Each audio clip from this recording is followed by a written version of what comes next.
Assalamualaikum warahmatullahi wabarakatuh.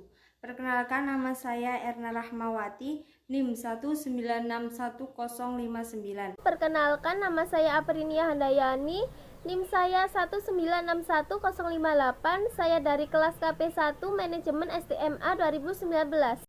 Perkenalkan, nama saya Niken Yuleka Santi, NIM 1961057.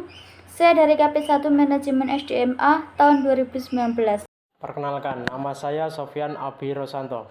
Kami dari kelompok 8 ingin menjelaskan sedikit tentang strategi organisasi dan mengelola lingkungan organisasi. Pengertian strategi organisasi.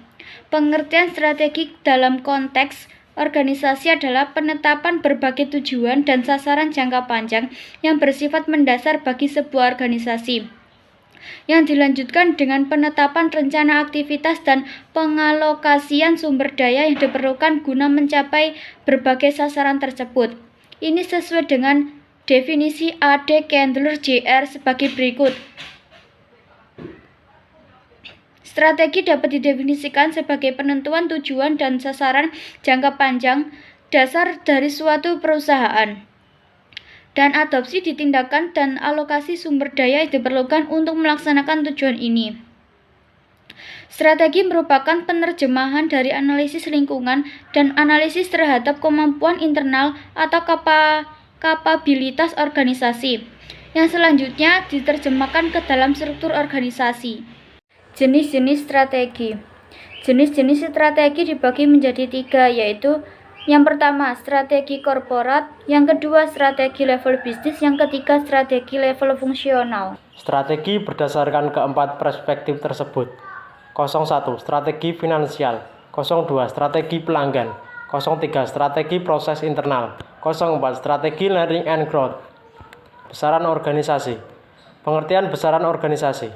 Besaran adalah segala sesuatu yang dapat diukur, dihitung, memiliki nilai dan satuan. Menurut Peter Blau, this is the most important condition affecting the structure of organization.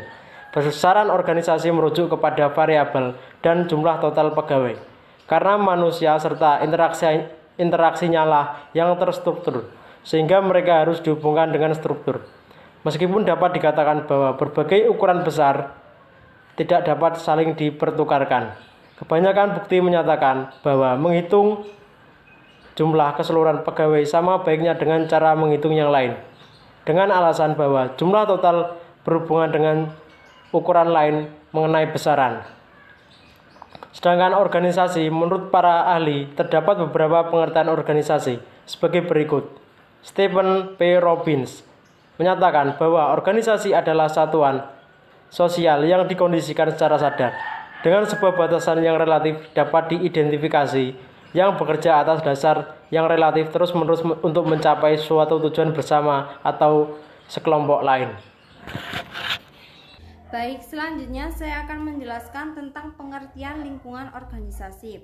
Lingkungan organisasi adalah segala aktivitas atau komponen yang mempengaruhi input, output, eksistensi, pendapatan, dan keberlangsungan organisasi, baik pengaruh dari dalam organisasi internal ataupun dari luar organisasi eksternal.